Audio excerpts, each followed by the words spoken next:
नमस्कार, स्वागत है आपका। आप देख रहे हैं TTN 24 न्यूज और मैं कीर्ति लेकर हाजिर हूं देश और दुनिया की तमाम खास खबरें।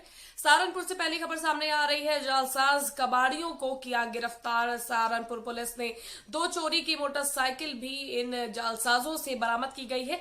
सहारनपुर वरिष्ठ पुलिस अधीक्षक द्वारा जालसाज कबाड़ियों के विरुद्ध चलाए जा रहे अभियान के क्रम में पुलिस अधीक्षक ग्रामीण व क्षेत्राधिकारी सदर के पर्यवेक्षण में थाना फतेहपुर पुलिस टीम द्वारा मुखबिर की सूचना पर थाना फतेहपुर क्षेत्र से 2 शातिर अंतर राज्यीय कबाड़ी वसीम साथ ही साथ सतीश को गिरफ्तार किया है, जिनके कब्जे से चोरी की मोटरसाइकिल के साथ महत्वपूर्ण सफलता प्राप्त हुई है। 2 चोरी की मोटरसाइकिल प्राप्त हुई है।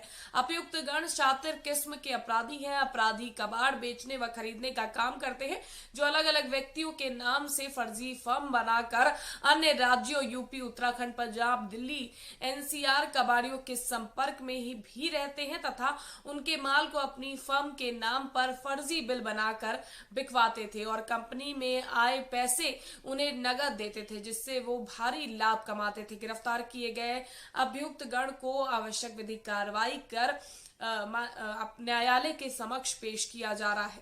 जी, फतेहपुर थाना क्षेत्र में 2 कबाड़ी पकड़े गए हैं चोरी की बाइक के साथ में, और इन्हीं में से एक कबाड़ी जो है 1 सप्ताह पूर्व थाना फतेहपुर में 20 लाख रुपए नकद पकड़े गए थे रात्रि में पुलिस चेकिंग में। इन्हीं में से एक कबाड़ी का था और दूसरा वो पैसा ले जा रहा था। पकड़ा गया कबाड़ी वसीम जो है वो देवबंद का रहने वाला है और उसका साथी सतीश है जो कि भगवानपुर हरिद्वार का रहने वाला है। इसमें पूछताछ में इन्होंने बताया कि वसीम जो है मास्टरमाइंड है इस पूरी गैंग का, और वसीम पूर्व में कबाड़ी का काम करता था, परंतु अब यह फर्जी फर्म बनाता है और फर्जी फर्म बनाकर उसके फर्जी बिल बनाकर जो दूसरे अन्य कबाड़ी हैं इनसे संपर्क करते हैं और उनके माल को, जो कि बिना लिखा पढ़ी के कहीं दाखिल नहीं है, उस माल को अपनी कंपनी का दिखाकर फर्जी बिल बनाकर बेचते हैं और जो पैसा इनके अकाउंट में आता है उसको निकाल कर नकद पैसा वापस उन कबाड़ी को देते हैं।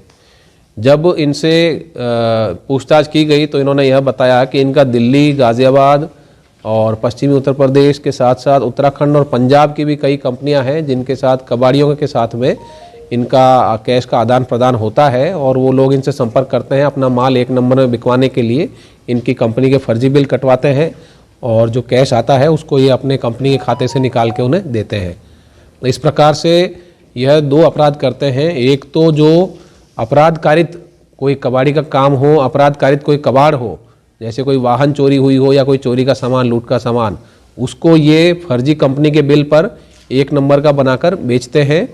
और दूसरा, ये इसमें टैक्स चोरी करते हैं, जो GST इनको देना चाहिए उसको न देकर फर्जी कंपनी के आधार पर दिखा के बेचते हैं। जब GST विभाग इनसे टैक्स वसूली के लिए आगे आता है, इनको नोटिस वगैरह दिया जाता है, तो ये वो फर्जी कंपनी बंद कर देते हैं और एक नई शेल कंपनी खोल देते हैं और इसी प्रकार से ये निरंतर चलता रहता है। कई कंपनियां खुलती हैं जिनमें कि कईयों का कर चोरी का उधार हो जाता है, उस पर वो बंद कर दी जाती है। वो कंपनी का ना कोई कार्यालय होता है, ना कहीं उसका ऑफिस होता है, वो केवल कागजों में होती है। इस पर आगे जांच की जा रही है और इनके अन्य साथी जो इनके साथ कारोबार में लिप्त हैं उनकी भी जांच की जा रही है। जी, उसमें इनके अकाउंट डिटेल निकाल कर आगे जांच की जाएगी कि सहारनपुर के कौन कौन लोग हैं या आसपास अन्य जनपदों के भी कौन लोग हैं। फिलहाल इनके द्वारा पूछताछ में इन्होंने दिल्ली, पश्चिमी उत्तर प्रदेश, उत्तराखंड और पंजाब के कुछ लोग बताए हैं जो इनके संपर्क में हैं। उनसे जो जांच है उससे आगे बढ़ेगी और इसके आधार पर बैंक में जो इनकी डिटेल है उसके आधार पर भी इसमें आगे जाँच की जाएगी।